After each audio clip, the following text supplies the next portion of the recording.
Churachanpur Tipaimukh lambi faonare Churachanpur district ki sub division officer hanglap TS mangming thangang tira thadorak pachero amana phongdorak pada tha asiki tara mangada National Highway 02 Churachanpur Tipaimukh lambi da singninghai bagi thodokna maram oiraga lambi asi fauna bangamdana leiramba adu leptara paikhalaki basingdok pagi thabak loisin baga loinana lambi asi amuk hana fauna bayare haina phongdorakle lambi asi da leiba Si Janglen Kungang Manakta Lambi ki saruk khara ningkai ki wadu su samjinduna miyam satpada khudong thingai oidre lambi asida satliba miyoi singna matam khara gi oinadi nauna samjillaba lambi gi section sing asida gari thoba matamda section bio amade traffic advisor singgi matungina thabak pakhat bio authorities singna matam pumnamakta lambi da chatliba miyoi singda ayet apal laitana ba honare khudong thiba thokadaba dagi ngakthokmina si haire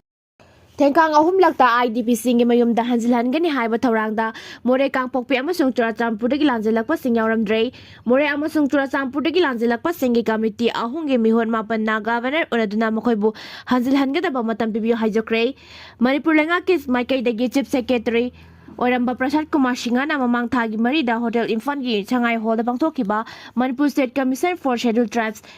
MSCST gi ani chuba mokbo kumon thoramda pa thoiba mitunglen oina sarugya ki bagi khudong sabal lawduna paumi singna hangba wahangi pakhumda me ahum lising ani kulum doi dagi tholakhi ba lan asina maram oiraduna relief camp sing da jangja pham lawrak liba IDP singbu chaliba chahi asigi December fawbada tangkak ahum thokna ahum lak thokna masagi mayum mayum da hanjin handuna relief camp sing thonglon sinna ba pandam thamli haikrabasu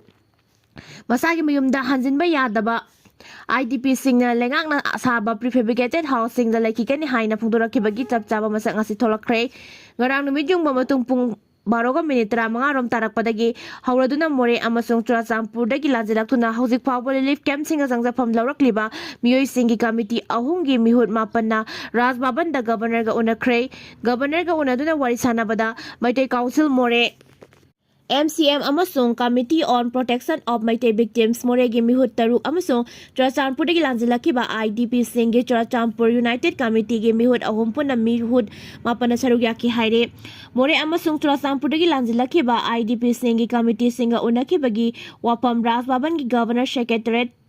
dagi su official oina aiba cherol amada phungdorakri cherol asina haibagi matungina ngarang tongan ba IDP singi CSO singi mihut singa governor ga unakre makoina mayoknari ba awa ana amadi khudongsa daba sing governor da pawdam kre mihut sing aduna lambi gi fibam phagat hanba makoibu masagi mayumda amuk hanna khundalaita hanba lanjinarak pada yawba mahiroi singi mahai tamba wafam ana layeng amasung makoigi yum kai nauna sabagi matangda su governor da mari leina ba wafam sing phungdoki haire governor gi maikai dagi su hyriba thabak sing asi mari leina ba authority singa khusamnaduna mangjongna paikhat pa haukre amasung athuba matamda IDP singna mayoknari ba khudongsadaba sing kokhanna bahona gani haibagi thajaba pirakre haire Mifam masida Manipur lenga ki commissioner home amasung governor gi secretary su sarugyaki haina supale ngarang more amasung Churachanpur dagi lanjilakiba IDP singi mihu singna governor ga unaduna wari sanakiba adugi matangda paukse asna ngarang gi mifam da charugyakiba more gi IDP singi committee anigi thopuba amaga wari sanabada mahakna hai Manipur lenga ki maikai dagi chaliba chahi asigi December fawgi manungda relief camp sing da lerakliba IDP singbu tangkak ahum thongna masagi mayum da hanjilhangani haiduna phungdokiba amasung masigi mathau taba Tabak Tauram Singh Pakhalaklabasu Hanjil Hangadoriba IDP Singh Asigi Manungda More Kangpokpi amasung Churachanpur dagi lanjilakpa IDP Singh di yauramdre Maram asina ngarang governor ga unaduna hyriba mafam ahum asidagi lanjilaktuna relief camp sing da leirakliba IDP singi su masagi mayum da hanjil hannabagi matam ama timeline pibiyu haina taksin kibani wafam adu da governor na ahan bagi oina periphery sing da leiriba yum sing da IDP sing hanjil hanbagi thabak pangthokise jeraksida highway sing da free movement Taubasu yaraklakani periphery sing da leiba yum sing da IDP sing hongjil hanba matungda more kangpokpi amasung Churachanpur gi IDP sing na hariba mafam ahum sida leiba makhoigi yum sing da hanjinabagi wafam aduna mathang sahi lising ani kuntaruk ki mas matungda khanaraduna laptop lasi haibagi thajaba piraki haire miyoi asina wafam asi phungdorakpadagi pause asina hai more kangpokpi amasung Churachanpur dagi lanjilakiba IDP sing gi masing kayamuk oigadagi haina hangkibada mahakna hai kangpokpi dagi lanjilakpa IDP singi masingdi yamna yamba nate adubu more amasung Churachanpur dagi lanjilakpa singi masingdi lising tarataruk tagi na taratarel fawbo oirgani hairake amaromda governor gi maikaidagi mafam ahum asidagi lanjilakiba IDP singbu masagi mayumda hanjin hanabagi wafam asi mathang chahi gi mas matungda khanarasi haina phongdorakliba ase haujik state asida chalairiba presidential rule gi lenga asidi February 10 lising ani kun manga dagi ahanbagi oina tha tarukki damak chalairakibani ahanbagi tha tarukki matam adu chathariba chaliba tha asigi 12 da mapung phakre maram asina lok sabha amasung rajya sabha gi ayaba lauraga tha asigi 12 dagi atopa tha tarukki matam gi oina lenga asi sangdok halakhiba se matang chahi lising ani kun tarukki February 12 fawbadani maram asina governor na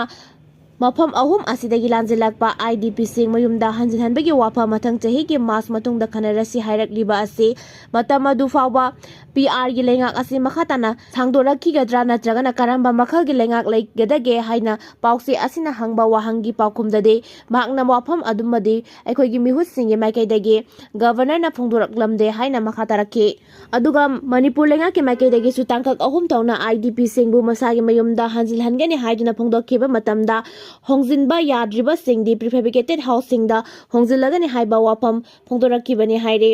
more kangpokpi amasung Churachanpur dagi mayum hanjinba yadriba IDP singdi lengakna saba prefabricated housing da laikhigadra haina hangba wahangi pakhumda mahakna hai aikhoigi maikaidagi di IDP singi dama prefabricated housing makhatana sabiraganu hairamne Fubala yauna mafam anida haujik sagaliba prefabricated housing asisu chada marphudara di gijangda loisilakle hairakle Police amasung VDF ki ration money ki selpham lupa lising ani dagi na lising ani chonga de hengat hankrai Manipur lenga ki secretary home department ki makai dagi additional secretary home na ngarang thokpa order amada Manipur police department ki security personnel sing oiba Manipur Rifles India Reserve Battalion Civil Police Manipur Police Telecom Organization Center Motor Transport Workshop amasung village defense force sing gi hojik lairiba ration money gi selpham lupa lising ani oiba ase mikok ta lupa lising ani ga chonga de hengat laga ne haire order asigi ina hakwalaba selpham ase mathang thagi amadagi hauraduna tha khudingi chatnaragani order asi governor in council gi tha asigi 13 de pangthokkiba mifamna loba wareki matungina yaba pibani hairi NFR na mayum thadokuna chelakpa angang chatreka kunthanipan amadi nupi marphumapan trafficking dagi kanba ngamkhre North East Frontier Railway NFR gi chief public relation officer Kapiljar Kishore Sharma thadorokpa cherona phangdorakpada NFR gi Railway Protection Force RPF na chahi asigi January dagi na July fawbagi manungda mayum thadokuna chelakpa angang chatreka kunthanipan amasung nupi marphumapanbu trafficking dagi kanba ngamkhre haina phangdorakli cherola sina makataraduna hai RPF na kanba ngamdaba nupi amadi angang sing adu mari leinaba childline NGO sing mama mapa amadi GRP police ta khosinakre RPF na tha asigi 13 tagi na 18 phawba awang nongpoki tongan mafam chathakiba operation singda mayum thadokuna chelaklaba minor oiriba angang 13 su kanba ngamkhi August 13 train number 12346 DN da RPF ki personnel sing na squad duty tawringai da mayum tharoktuna chelaklaba angang sing asi thengnarakibani nubida simakta da Dibugar da posting taba RPF ki personnel sing na mafam asidagi mayum tharoktuna chelaklaba nupa masa ama thengnaduna kanba ngamke Mathangi numit August 13 so Dimapur da posting taba RPF ki personnel sing na mafam asida mayum tharoktuna chelaklaba nupa masa ama kanduna Dimapur Thailand da khosinakhi haire ngarang numidang waram khangaudana churakiba nongna Imphal gi lambi ayamba thumjinkhre ngarang numidang waram khangaudana churakiba nongna maram oiduna National Highway 102 gi manung chaliba singjamai mayengbom laikai dagina Kagwa Asem laikai fawbagi lambi gi saruk sing ising thumjinkhibadagi gari masa amasung asauba amata chatpa yakidre haire akanba nong asina maram oiduna thongju Boroi makhongi YYL Club ki mapadagi na highway asigi machin phawbasu ising na khuu yauna thumjin kre khangaudana khudakta churakhiba nongna ising thumjin hanbadagi gari macha thorakpa mioi sing ireina chen thaduna tusinba yauke amaromda mafam asi khaktana tana konung mamang andro parking kawwa lamdai bung Kawwa selungba lambi amasung Imphal East New Chekol area gi akutpa mafam sing su ising thumjin kibadagi chathok asinda khudongsa da bakaya mayok na kre